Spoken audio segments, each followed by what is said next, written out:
Leo's Grand Adventure. It's so much fun to take a trip to a faraway place, Leo said to his little sister Lily. I just got back from Italy and France. He told her all about his adventure, starting from the very beginning.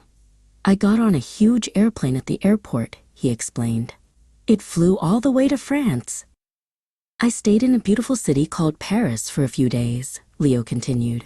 I even visited the Eiffel Tower. It was so tall, it almost touched the sky. The food in France was delicious, Leo said, rubbing his tummy. But then it was time for the next part of my trip. I traveled all the way to Italy. In Italy, I saw so many amazing towns and villages, Leo said. I went to a big city called Rome and saw lots of famous places. I also went to a city called Venice, where the streets are made of water, Leo exclaimed. They're called canals, and people travel around in boats called gondolas. I tried to speak Italian, but it was a little tricky, Leo admitted. But the people there were so friendly and helpful. They always tried to understand what I was saying.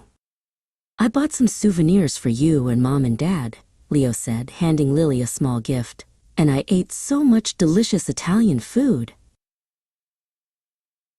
The pizza in Italy is a little different from the pizza we have here, Leo explained. But it was still so yummy.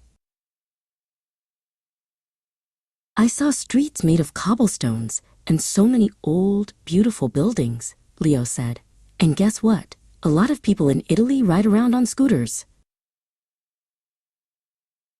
I stayed in a very nice hotel, Leo said. But I was sad when it was time to come home. I love to travel and fly in airplanes.